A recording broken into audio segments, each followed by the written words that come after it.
Hello दोस्तों, कैसे हैं आप सब। आई होप सभी स्टूडेंट अच्छे होंगे। डियर स्टूडेंट्स, आज के सेशन में हम आप लोगों से बात करने वाले हैं और यह जो सेशन होगा दोस्तों आप लोगों के लिए बहुत ही इंपॉर्टेंट होगा और इस सेशन से आप लोगों के एग्जाम में क्वेश्चंस पूछे जाते हैं। ठीक है, यानी आज का जो हमारा लेक्चर होगा, इस लेक्चर से जो भी चीज़ें आप लोग जानेंगे समझेंगे वो आप लोगों को एग्जाम में देखने को कहीं ना कहीं देखने को मिलता है। ठीक है, आई होप आप लोगों को ये लेक्चर अच्छा लगेगा और आप लोग अच्छे से समझने की कोशिश भी करेंगे। अगर अच्छे से समझने की कोशिश करते हैं तो आप लोगों को हर एक चीज़ समझ में भी आएगी। ठीक है, एक चीज़ और मैं बोलना चाहूँगा, आज की जो क्लास है आप लोगों की यूट्यूब पे भी है, तो आप लोगों से एक रिक्वेस्ट है कि अगर आप लोग चैनल पे नए हैं भाई तो चैनल को सब्सक्राइब कर लीजिए और बेल आइकन को भी प्रेस कर लीजिए। ठीक है, जो भी स्टूडेंट्स हैं स्टडी मेगा पॉइंट के ऑफिशियल ऐप को अभी तक प्ले स्टोर से डाउनलोड नहीं किए हैं, प्लीज़ डाउनलोड कर सकते हैं। डिस्क्रिप्शन में आप लोगों को लिंक मिल जाएगी। इलेक्ट्रिकल जो थर्ड सेमेस्टर का क्लास है आप लोगों का बहुत ही अच्छे वे में ऐप पे चल रहा है। ठीक है, बहुत सारी क्लासेस आप लोगों की कंप्लीट हो चुकी हैं। आप लोग भी उन क्लासेस को देखना चाहें तो आप लोग स्टडी मेगा पॉइंट के ऑफिशियल ऐप को डाउनलोड करके क्लास को ज्वाइन कर सकते हैं। तो चलिए दोस्तों, आज के हम अपने सेशन को ध्यान में रखते हैं। आज का हमारा टॉपिक है कि transformer on load phasor diagram, यानी हम देखेंगे कि लोड की कंडीशन में हमारे ट्रांसफार्मर का जो फेजर डायग्राम होता है वो किस प्रकार से खींचा जाएगा। ठीक है, तो दोस्तों इसको ध्यान से देखिएगा। पहले हमने एक ट्रांसफार्मर बनाया है, ट्रांसफार्मर में हमने क्या किया है, प्राइमरी वाइंडिंग, ये मेरी प्राइमरी वाइंडिंग है एंड सेकेंडरी वाइंडिंग।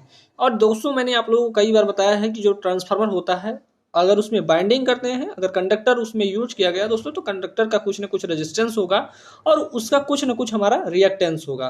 तो दोस्तों हमने प्राइमरी वाइंडिंग के जो रेजिस्टेंस था, मान लीजिए हमारा प्राइमरी वाइंडिंग है और इसका कुछ ना कुछ रेजिस्टेंस होगा जिसे हमने R1 नाम दिया एंड कुछ ना कुछ हमारा रिएक्टेंस होगा जिसे हमने X1 नाम दिया।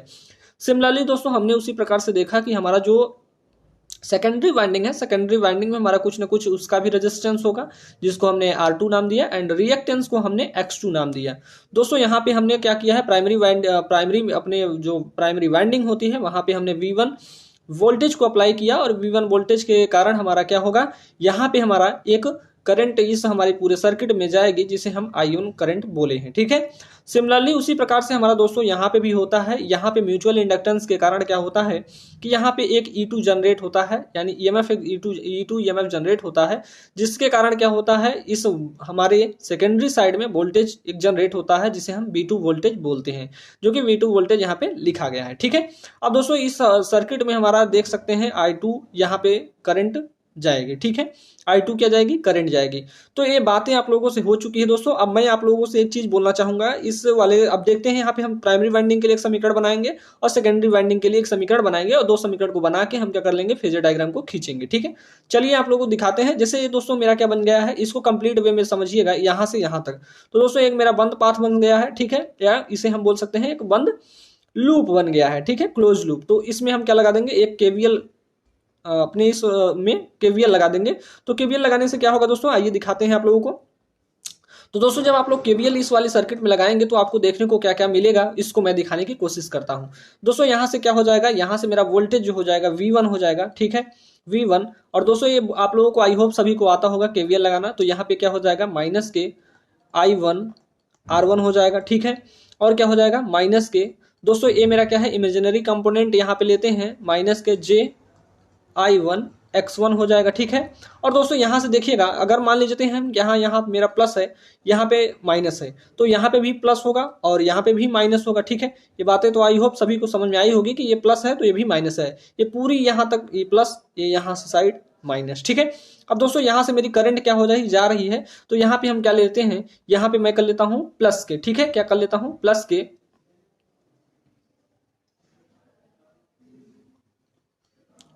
E1 कर लेंगे। ठीक है, बराबर क्या हो जाएगा, 0 हो जाएगा।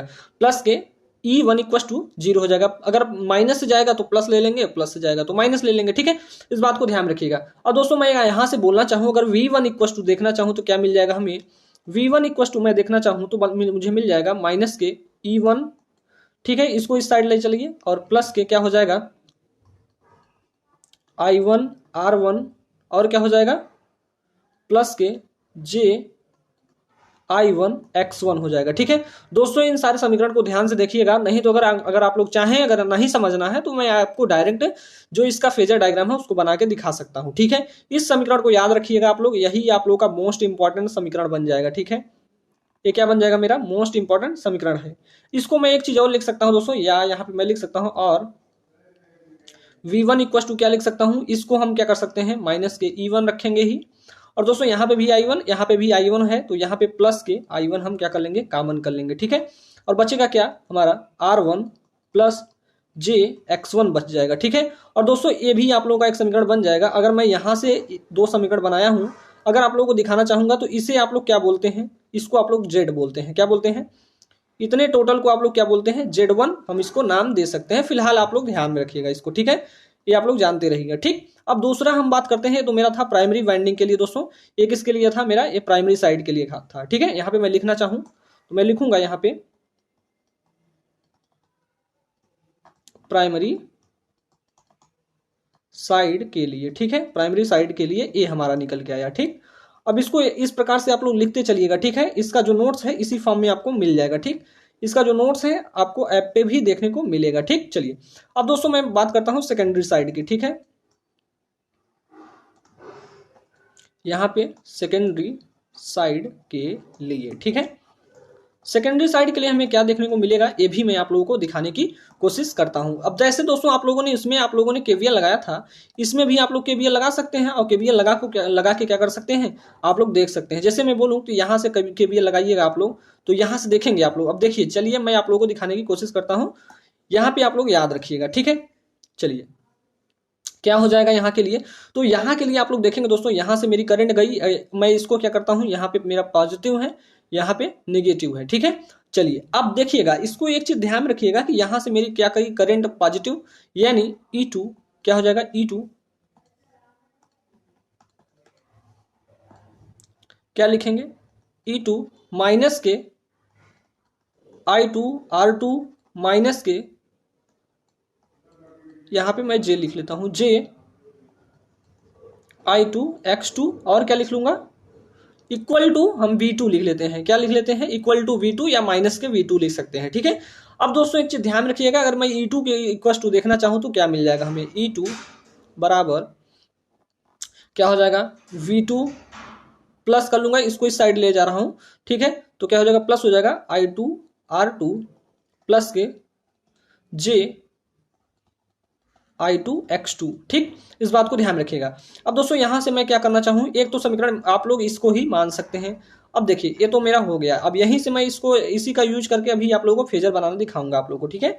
चलिए अब एक चीज आप लोग ध्यान रखिएगा, या फिर मैं ऐसा एक चीज और लिख सकता हूँ, या E2 बराबर क्या लिख सकता हूँ, V2 प्लस, यहाँ पे हम I2 कॉमन कर सकते हैं, ठीक है। I2 जब कॉमन कर लेंगे तो क्या मिल जाएगा हमें, R2 प्लस J X2 मिल जाएगा, ठीक है। ये बात आई होप सभी स्टूडेंट्स को समझ में आई होगी। इन दोनों समीकरण को आप लोग याद रखिएगा, और इन्हीं दोनों समीकरण को हम देखते हैं अभी कि किस प्रकार से हम इनके माध्यम से फेजर डायग्राम बनाते हैं, ठीक है। चलिए आगे चलते हैं दोस्तों। तो आगे जो मेरा बनेगा दोस्तों, वो मेरा जो फेजर डायग्राम बनेगा वो हम देखेंगे किसके किसके लिए हम फेजर डायग्राम बनाते हैं, इसको भी आप लोग ध्यान से देखिएगा, ठीक है। लिखते हैं यहाँ पे क्या होता है कि फेजर डायग्राम हम तीन प्रकार से खींचते हैं, लिखते हैं यहाँ पे हम, आप लोग भी ऐसे ही लिखिएगा, ठीक है। फेजर डायग्राम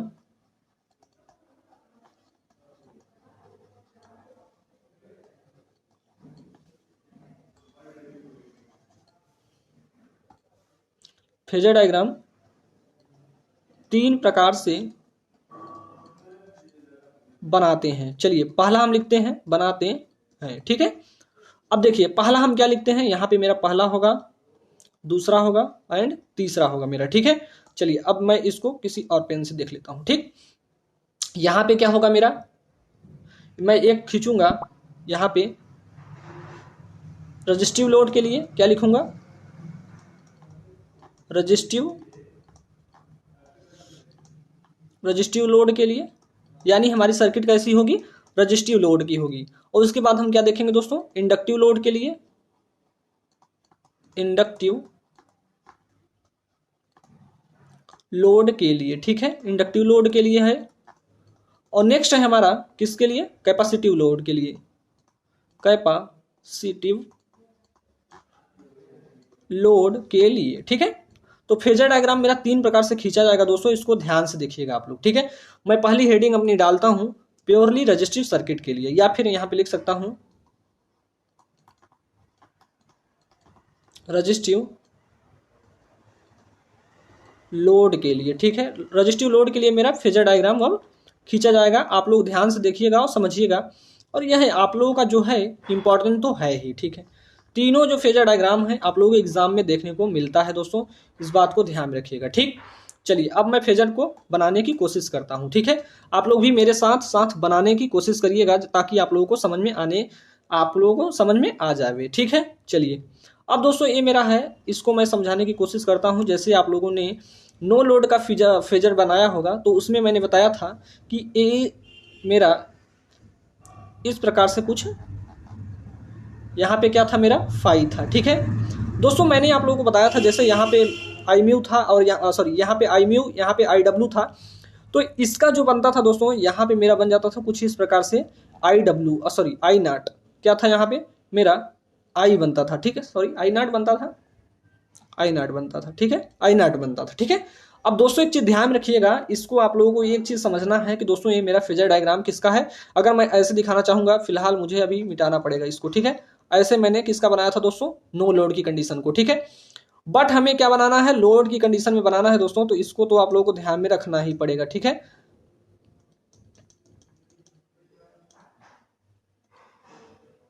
ये मेरा था नो लोड कंडीशन में। अब दोस्तों यहाँ पे मेरा क्या हो जाएगा, इसको थोड़ा ध्यान से समझिएगा। मैं यहाँ पे मेरा माइनस के यहाँ पे E2 रहेगा दोस्तों, ठीक है। मेरा माइनस के यहाँ पे E2 रहेगा, एंड सिमिलरली यहाँ पे मेरा क्या रहेगा, E1 और E2, ठीक है। यहाँ पे पॉजिटिव में रहेंगे और दोनों एक ही फेज में हो सकते हैं मेरे, ठीक है। मेरे क्या होंगे, दोनों एक ही फेज में होते हैं, ठीक है। अब दोस्तों एक चीज ध्यान रखिएगा, ये मेरा जो बना है, अगर मेरा प्योरली रजिस्टिव के लिए बोलूंगा तो जो हमारा रेजिस्टेंस रहेगा, current end voltage, purely resistive के केस में क्या होता है, करंट एंड वोल्टेज हमारे सेम फेज में होते हैं दोस्तों। इसी के सिमिलर हम एक और लाइन खींचेंगे जिसको आप लोगों को दिखाने की कोशिश करते हैं, ए वाली, ठीक है। इसी के फेज में, यानी ये मेरा V2 वाली लाइन होगी, ये मेरा क्या हो जाएगा, V2 हो जाएगा, और इसी के फेज में हमारा क्या होगा दोस्तों, I2 होगा, ठीक है। ये मेरा यहाँ पे मैं अलग से दिखा देता हूं, ठीक है। ये मेरी अलग पेन से होगी ताकि आप लोगों को समझ में आवे, ठीक है। चलिए अब दोस्तों यहाँ पे मैं बोलना चाह रहा हूं क्या, जो मेरा एक खींचा जाएगा, अरे यार ये फेजर जो खींचा जाएगा आप लोगों का यहीं से, इतना मेरा क्या हो जाएगा दोस्तों, ये मेरा क्या हो जाएगा, ये मेरा हो जाएगा, यहाँ पे मैं बोल देता हूं कि ये मेरा है I2, क्या है, ये मेरा है I2। तो यहाँ पे मैं बोलना क्या चाह रहा हूं, इसको आप लोगों को समझिएगा थोड़ा, ठीक है, कि जो हमारा वोल्टेज एंड करंट होगा, प्योरली रजिस्टिव के केस में बोला जा रहा है, रजिस्टिव के केस में हमारा करंट एंड वोल्टेज एक ही फेज में होगा। तो दोस्तों ये देख सकते हैं मेरा करंट है एंड वोल्टेज दोनों एक ही फेज में है।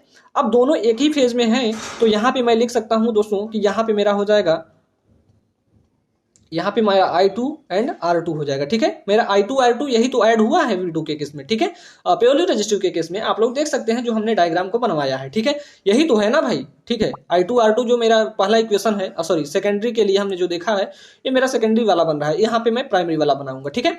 अब दोस्तों I2 R2 में क्या हमने क्या क्या चीजों को ऐड किया था, तो सर यहाँ पे मेरा ऐड हुआ था, यहाँ पे मैं ऐड करने की, यानी इसी के पैरेलल में हम ऐड करेंगे, ठीक है, यहाँ पे 90 डिग्री का, ठीक है।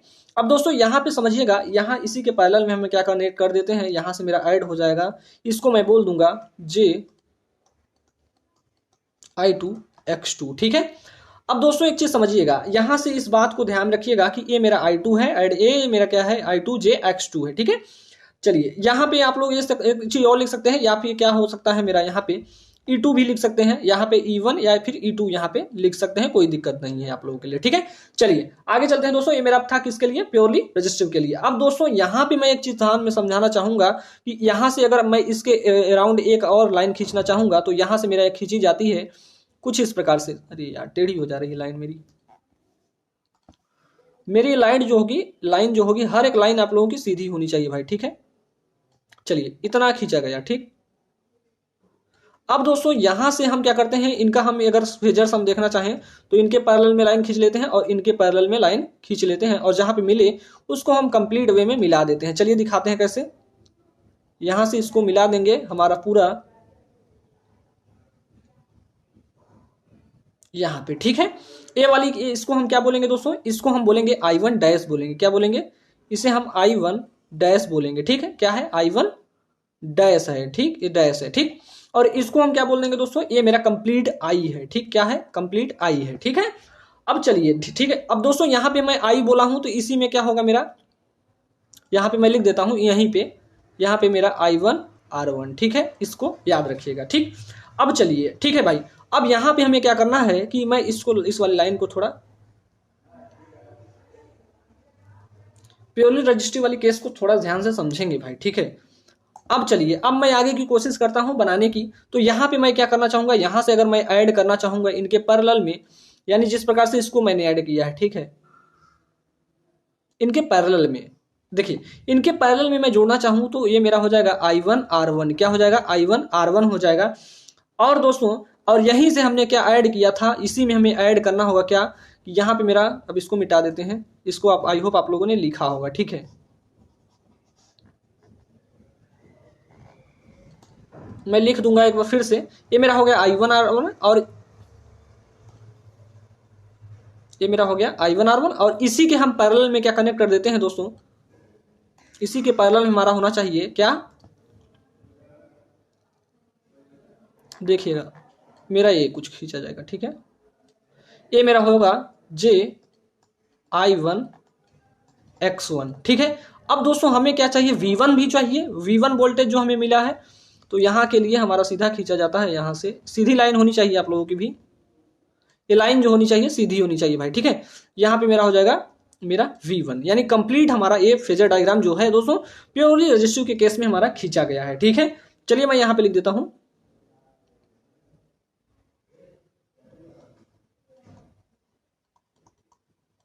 रजिस्टिव लोड के लिए, ठीक है। एक किसके लिए था मेरे दोस्तों, ये मेरा था रजिस्टिव लोड के केस में। आप लोगों ने देखा, आई होप आप लोगों को रजिस्टिव के केस में जो भी चीजें आप लोगों को लिखी गई हैं इनको आप लोग याद रखिएगा, ठीक है। चलिए, एक चीज तो मेरा हो गया कि प्योरली रजिस्टिव के केस में हम कैसे फेजर डायग्राम को खींचेंगे, ये तो मेरा पता चल गया। अब मैं बात करता हूं दोस्तों, ये तो मेरा प्योरली रजिस्टिव के केस का ही था ना। अब इसके मेरा आगे चलता है जो, वो मेरा हो जाएगा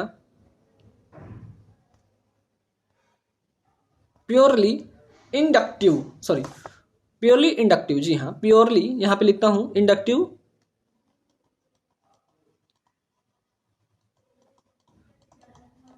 इंडक्टिव लोड के लिए, ठीक है।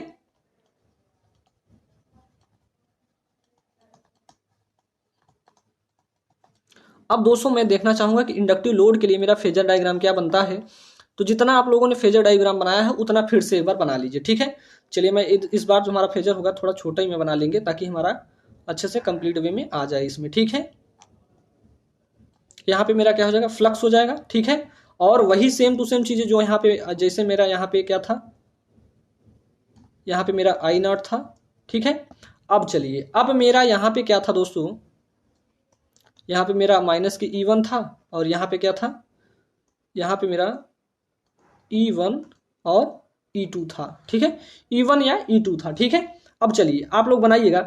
अभी मेरा वन किस केस में रहा है कि इंडक्टिव के केस में बन रहा है। तो इंडक्टिव के केस में जो हमारा वोल्टेज होता है वो क्या करता है दोस्तों, वोल्टेज हमारा वोल्टेज होता है जो करंट से क्या करता है, देखिए कैपेसिटर के केस में हमारा जो होता है, कैपेसिटर यानी वोल्टेज को हम रेफरेंस मान के चलते हैं तो हमारा करंट लीड करती है। बट अगर हम करंट को रेफरेंस मान लेते हैं तो हमारा वोल्टेज क्या करता है, लैग करता है। तो इसमें हमारा क्या होगा कि हमारा, अगर हम करंट को रेफरेंस मान लेते, वोल्टेज को रेफरेंस मान लेते हैं तो हमारी करंट क्या करेगी, लैग करेगी, ठीक है। चलिए दिखाते हैं। अब दोस्तों यहाँ पे ध्यान रखिएगा, इंडक्टिव के केस में हमारा करंट लैग करती है, ठीक है। अब दोस्तों ये मेरा, मैं मान लेता हूँ मेरा वोल्टेज क्या है, मेरा वोल्टेज जो है दोस्तों, इसको ध्यान से देखिएगा। अब मैं वोल्टेज को बनाने की कोशिश कर रहा हूं। तो वोल्टेज मेरा जैसे कुछ इस प्रकार से बना था दोस्तों, यही तो था मेरा वोल्टेज, ठीक है। यहाँ पे मेरा V2 वोल्टेज हो गया। अब इसी के अराउंड मेरा क्या करता है, वोल्टेज हो गया, तो मेरा करंट क्या करता है, इसके अराउंड लैग करेगा। मान लीजिए इससे लैगिंग कंडीशन को मैं कुछ इस प्रकार से दिखा देता हूँ, ठीक है। ये मेरा करंट क्या कर गया, I2 है, ये लैग करेगा, ठीक है, V1 से, ठीक। अब दोस्तों एक चीज समझिएगा आप लोग, ठीक है, कितना डिग्री लैग करता है, यहाँ तो मैं लिख देता हूँ 5 डिग्री मेरा लैग कर रहा है, ठीक है। या इसे हम इस तरफ बोल रहे हैं तो ये मेरा 5 डिग्री है, ठीक है। अब चलिए, अब दोस्तों एक चीज ध्यान रखिएगा कि हमारा इसी में क्या हो रहा था, V2 से हम क्या करते हैं, V2 में क्या क्या चीजें ऐड करते हैं उसको भी मैं बताने की कोशिश करता हूं। तो यहाँ पे ऐड करिएगा आप लोग, कुछ इस प्रकार से आपका ऐड होगा, यहां से मेरा ऐड होके क्या आ जाएगा, I2 R2 ऐड किया हमने, ठीक है। और इसी में आप लोगों ने कुछ इस प्रकार से ऐड करके हमने क्या दिखाया था, यहाँ पे इसके पैरेलल ही हम खींचेंगे लाइन, तो ये मेरी हो जाएगी JI2X2 हो जाएगा, ठीक है, JI2X2 हो जाएगा। ये आप लोगों को ध्यान रखना है, ये फेजर हमारा बनना चाहिए इस प्रकार से। अब चलिए आगे की ओर चलते हैं। अब मैं बात करता हूं दोस्तों, यहां से हम अगर E2 को इसी के पैरेलल में एक और लाइन खींचना चाहूंगा V2 के, तो यहाँ पे मैं खींचूंगा, यहाँ पे मेरा हो जाएगा, सॉरी I1 के, सॉरी V1 के I2 के रेफरेंस में, ठीक है। तो यहां से मेरा जो खींचा जाएगा लाइट, कुछ इस प्रकार से लाइन हम खींच देते हैं इस प्रकार से। इसी को हमने क्या बोला था दोस्तों, अभी आप लोगों को अगले वाले फेजर में बताया था, इसको हमने बोला था I1 डैश बोलते हैं, क्या बोलते हैं, I1 डैश। अब फिर से इसको मिला दीजिए दोस्तों, चलिए हम अलग पेन से देख लेते हैं, नहीं तो कहेंगे आप एक ही पेन से सब बता दे रहे हैं, ठीक है। ये मेरा कुछ इस प्रकार से इसको यहां से आप लोग ऐड कर लीजिएगा, जब फेजर सम करेंगे तो यहां से मेरा क्या मिल जाएगा दोस्तों, ये मेरा मिलता था, इसे हम बोलते थे I, ठीक है, ये मेरा क्या था, I था, I1। अब चलिए, अब तो यहां तक तो ठीक था सर, इसके आगे थोड़ा कंप्लीट करा दीजिए, इसके आगे क्या कंप्लीट होगा दोस्त, इसको भी समझिएगा आप लोग, ठीक है। चलिए अब मैं बात करना चाहूंगा कि यहां से हमारा क्या ऐड होगा दोस्तों, E1 माइनस की E1 में हमने क्या ऐड किया था, यहां से होना चाहिए मेरा, यहां से मेरा होना चाहिए, ये मेरा हो जाएगा I1 R1 हो जाएगा, और इसी के पैरेलल में हम क्या कर देंगे, यहां से मेरा ये मेरा हो जाएगा जो JI1 X1 हो जाएगा, ठीक है। और यहां से मेरा वोल्टेज क्या हो जाएगा दोस्तों, वोल्टेज मेरा बन जाएगा, यहां से मैं खींचना चाहूं वोल्टेज को, तो मेरा वोल्टेज कुछ इस प्रकार से खींचा जाएगा, ठीक है। ये मेरा कौन सा वोल्टेज हो गया, ये मेरा V1 वोल्टेज हो गया। तो दोस्तों ये मेरा, अगर यहाँ पे आप लोग देखिएगा तो यहाँ से बनने वाला जो हमारा, जो यहाँ से लेके यहाँ तक का जो एंगल बनेगा दोस्तों, इसको हम बोलते हैं, इसको हम φ1 एंगल बोलते हैं, क्या बोलते हैं, φ1 एंगल, ठीक है। इसको आप लोग याद रखिएगा, ठीक है। अब मेरा इंडक्टिव के केस का भी हो गया, ठीक है, इंडक्टिव केस का भी हो गया। अब मैं बात कर लेता हूं दोस्तों, मेरा कैपेसिटिव के केस के लिए क्या होगा, ठीक है। आई होप आप लोग इसको बना लिए होंगे। मैं अब बात करता हूं कैपेसिटिव लोड के लिए, ठीक है दोस्तों। अब हम बात करते हैं कि कैपेसिटिव लोड के लिए हमारा किस प्रकार से फेजर डायग्राम खींचा जाएगा, ठीक है। तो आप लोगों को मैंने जितना बताया पहले उतना आप लोग फेजर खींच लीजिएगा, ठीक है। कितना खींचना है, कुछ इस प्रकार से आप लोगों को फेजर खींचना है, दिखाते हैं। जैसे आप लोगों ने पहले खींचा है, ठीक है, ये मेरा हो जाएगा, ये मेरा हो जाएगा फाई, ठीक है। और यहां से क्या हो जाएगा, यहां पे मेरा हो जाएगा I0, यहाँ पे मेरा हो जाएगा I0 हो जाएगा। और यहाँ पे हमने क्या लिखा था दोस्तों, माइनस के E1, एंड यहाँ पे हमने क्या लिखा है दोस्तों, यहाँ पे हो जाएगा E1 और E2, ठीक है, दोनों को हम ले सकते हैं, ठीक है। चलिए अब दोस्तों यहाँ से आप हम पहले नीचे वाली, अब ये देखिएगा, अब एक चीज आप लोगों को यहाँ पे समझना होगा, ठीक है। क्योंकि यहाँ पे आप लोग कैपेसिटिव के केस में क्या होता है, जो हमारा करंट होता है वो वोल्टेज से लीड करता है, 90 डिग्री लीड करेगा, इस बात को ध्यान रखेंगे प्योरली इंडक्टिव के केस में, बट हम यहाँ पे बोल देंगे लीड करता है, ठीक है। चलिए अब आप लोगों को इसको भी आप लोगों को समझना होगा, ठीक है दोस्तों। चलिए मैं बोल रहा हूँ यहाँ से नीचे की बात करता हूँ, यहाँ से दोस्तों वोल्टेज जो था आप लोगों का, कुछ इस प्रकार से वोल्टेज को बनाते थे आप लोग, ठीक है, यही तो मेरा वोल्टेज बनता था, ठीक है। ये मेरा क्या था, V2 था, ठीक है। अब दोस्तों यहां से एक चीज समझिएगा, यहां से 90 डिग्री हम कुछ खींचना चाहेंगे तो कुछ इस प्रकार से हमारा 90 डिग्री पे खींचा जाएगा। एक चीज बात कर लेता हूं आप लोगों से फिर से, ठीक है। जो हमारा रेजिस्टेंस होगा यहाँ पे, मैं लेता हूँ वोल्टेज है ये, मैं वोल्टेज को ही रेफरेंस मान के चलता हूँ, तो वोल्टेज एंड करंट मेरा एक ही फेज में होगा, ठीक है। वोल्टेज एंड करंट मेरा एक ही फेज में होगा। अब मैं बात करता हूँ प्योरली इंडक्टिव के केस में, ठीक है। यहाँ पे मैं V2 लेता हूँ, इंडक्टर है मेरा, ये क्या करता है, लैग करता है, ठीक है। क्या करेगा, लैग करेगा, तो कितना, इतना हमारा, यानी ये मेरा I2 डिग्री लैग करेगा, ठीक है। अब मैं बात करता हूँ प्योरली कैपेसिटिव के केस में, तो कैपेसिटर मान लेता हूँ ये है मेरा V2, और इसमें हमारा इस केस में क्या होता है, करंट हमारी लीड करती है, ठीक है, लीड करती है। यहाँ पे मेरा 5 डिग्री करंट जो होगा लीड करेगी। ये मेरा किसके था, रजिस्टिव केस के लिए, ये मेरा था इंडक्टिव केस के लिए, मेरा कैपेसिटिव लोड के लिए। अब दोस्तों बात कर लेता हूं यहाँ पे कि सर ये जो यहाँ पे आप बनाए हैं ये तो 0 डिग्री एंगल के लिए था, 0 एंगल के लिए। अब दोस्तों यहाँ पे एक चीज समझिएगा, ये मेरा क्या है, इस बात को ध्यान रखिएगा, ये मेरा क्या है, ये मेरा V2 है। यहां से मैं बोल दूंगा कि जो हमारा कैपेसिटर है 90 डिग्री लैग करता है, क्या करता है, 90 डिग्री लैग करता है, किस केस में, प्योरली इंडक्टिव के केस में। ठीक है, अब बात कर लेता हूं प्योरली कैपेसिटिव के केस में दोस्तों। तो जो हमारा प्योरली कैपेसिटिव के केस में क्या होगा, V2 जो होगा 90 डिग्री, 90 डिग्री बात ध्यान रखिएगा, 90 डिग्री क्या करता है, करंट हमारा V2 से लीड करता है, सॉरी यहाँ पे करंट होगा I2 हमारा लीड करता है। ठीक है, यहाँ पे भी I2 रहेगा। ठीक, तो दोस्तों ये एक चीज ध्यान रखिएगा, यहाँ पे 0 डिग्री होगा, यहाँ पे भी 90 degree, purely inductive, purely capacitive, ये तीनों केस के लिए हमने आप लोगों को बता रखा है। ठीक है, चलिए अब दोस्तों यहाँ पे एक चीज ध्यान रखिएगा, हम आप लोगों से पूरी बात जो की है purely resistive, purely inductive, purely capacitive की बात करने जा रहे हैं। तो यहाँ पे मैं बात करूंगा प्योरली कैपेसिटिव के केस में क्या होगा कि यहाँ से देखिएगा, यहाँ से 90 डिग्री देखेंगे तो कुछ इस प्रकार से मेरा खींचा जाएगा। ठीक है, ये मेरा हो जाएगा I2। ये बात आई होप सभी को समझ में आई होगी। और ये पूरा एंगल जो बनेगा दोस्तों, यहाँ से लेके यहाँ तक का जो एंगल बनेगा इसको हम φ2 एंगल बोल देंगे। ठीक है, चलिए अब दोस्तों यहाँ से आप लोगों का एडिशन यहाँ पे ही हुआ था। ठीक है, इसमें हम क्या ऐड किए थे, यहाँ पे मेरा ऐड होगा I2 R2 ऐड होगा, यही तो होगा, I2 R2 ऐड हो जाएगा। और यहाँ पे हमारा इसमें टोटली यहाँ से अगर ऐड करना चाहें दोस्तों, यहाँ से यहाँ तक का, तो ये मेरा हो जाएगा कंप्लीट वे में J I2 X2 हो जाएगा। ठीक है, तो ये आप लोगों को एडिशन थोड़ा आना चाहिए। ठीक है, इस प्रकार से हमारा ऐड हो जाएगा। चलिए यहाँ से हमने आप लोगों को बताया था दोस्तों, यहाँ से एक चीज समझिएगा, इस वाले केस को भी याद रखिएगा। ठीक, अब यहाँ से मैं अगर I1 को देखना चाहूंगा तो यहाँ से जो इसके अराउंड में एक लाइन खींचिएगा, सीधी जानी चाहिए, ये हमारी हो गई लाइन। ठीक है, इसको हम बोल देंगे दोस्तों, ये मेरी हो जाएगी I1 डैश हो जाएगी, क्या हो जाएगी, I1 डैश हो जाएगी। ठीक है, अब दोस्तों यहां से हम इन दोनों का फेजर डायग्राम यानी I0 एंड I1 डैश का फेजर डायग्राम देखना चाहें तो हमें क्या देखने को मिल जाएगा, इसको आप लोग देख लीजिएगा। ठीक है,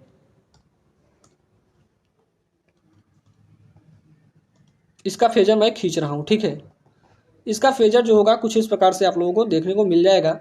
और यहाँ पे जहाँ पे मिल रहा है यहीं पे हम बात कर लेते हैं, यहाँ पे मेरा हो जाएगा I1। ठीक है, यहाँ पे मैं I1 लिख देता हूँ और इसको पूरा कैसे मिलाते हैं इसको भी मैं आप लोगों को बताता हूँ। यहाँ से लेके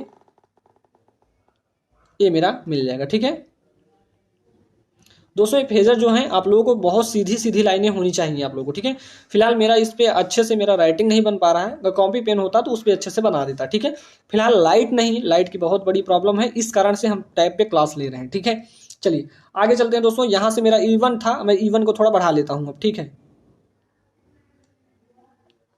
E1 मेरा बढ़ गया। ठीक, अब दोस्तों यहाँ से ही तो मैंने ऐड करके आप लोगों को दिखाया था, कुछ इस प्रकार से हमने ऐड किया था। इसमें क्या हो जाएगा, यहाँ पे मेरा हो जाएगा I1 R1।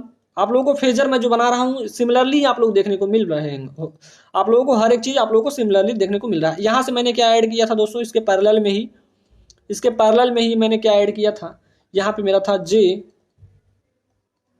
I1 X1 था। ठीक है, अब दोस्तों सम जो देखना होगा हमें, यहां से हम देखेंगे, मैं किसी और पेन से देख लेता हूं। ठीक है, इसका हम सम देखेंगे दोस्तों, तो यहां से मैं देखना चाहूं तो यहाँ पे मेरा इसका फेजर सम देखने को मिल जाएगा, ये मेरा क्या हो जाएगा, V1 हो जाएगा।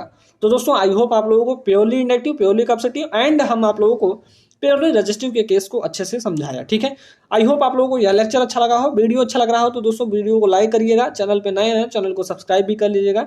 और इसी प्रकार से आप लोगों के बहुत सारी क्लासेस आप लोगों की यूट्यूब पे भी आती रहेंगी, तो आप लोग चैनल को सब्सक्राइब करके रखिए। ठीक है दोस्तों, ये इंपॉर्टेंट था, हालांकि आप लोग एग्जाम में अभी तक तो ज्यादा बार नहीं पूछा गया, फिलहाल बहुत बार पूछा जा चुका है, ऐसा नहीं है कि नहीं आएगा। ठीक है, अगर आ जाएगा तो आप लोगों को ये बनाना पड़ेगा। ठीक है, अगर आप लोगों को होता क्या है कि 3 क्वेश्चंस रहते हैं दोस्तों, मैक्सिमम स्टूडेंट्स इस क्वेश्चन को छोड़ के आते हैं, मैक्सिमम की बात कर रहा हूँ, 99.99 स्टूडेंट्स क्या करते हैं, इस क्वेश्चन को छोड़ के आते हैं। 1% जो होते हैं 0.01% ही इस क्वेश्चन को सॉल्व करते हैं, यार इसको करके आते हैं, सोचते हैं इसमें बहुत मत्था पच्ची है, इसको मैं क्या करूं। लेकिन जो स्टूडेंट्स 1-2 बार प्रैक्टिस कर लेता है उसको ये सारी चीजें समझ में आ जाती हैं। ठीक है, तो आई होप आप लोग एक बार प्रैक्टिस कर लेंगे ताकि आप लोग भी इस क्वेश्चंस को कर पाओ। और इसमें क्या होता है कि एग्जामिनर बहुत कम क्या करता है, गलतियों को ढूंढ पाता है, लेकिन और भी क्वेश्चन जो होते हैं उसमें एग्जामिनर जल्दी से आपके गलतियों को पकड़ पाता है। ठीक है, तो आई होप आप लोगों को ये चीज समझ में आएगी दोस्तों। और आप लोगों का जो क्लास है, आप लोगों की क्लास में आप लोगों को जैसा कि डिजिटल इलेक्ट्रॉनिक्स है, इसको आप लोगों का जल्दी फिनिश किया जाएगा। डिजिटल इलेक्ट्रॉनिक्स महत्वपूर्ण है और 50 नंबर का आएगा, ये भी तो आप लोगों को पता होगा। और मशीन भी आप लोगों की, ये चैप्टर जो है 3 चल रहा है, चैप्टर 3 एंड चैप्टर 4 को आप लोगों को 3-4 लेक्चर में खत्म कर दिया जाएगा, ठीक है। चैप्टर 4 में क्योंकि थ्योरेटिकल है, उसमें ज़्यादा चीज़ें हैं नहीं, बट हमारा जो चैप्टर 3 है ये बहुत ही इंपॉर्टेंट है, ठीक है। तो चलिए दोस्तों, आई होप आप लोगों को वीडियो अच्छा लगा है। और ऐप पे क्लास जो भी स्टूडेंट्स ज्वाइन करना चाहते हैं, आप लोगों का मेरा नंबर भी है, जिन भी स्टूडेंट्स को किसी प्रकार की प्रॉब्लम है इस नंबर पे आप लोग कॉल कर सकते हैं, ठीक है। मैं यहाँ पे लिख देता हूँ।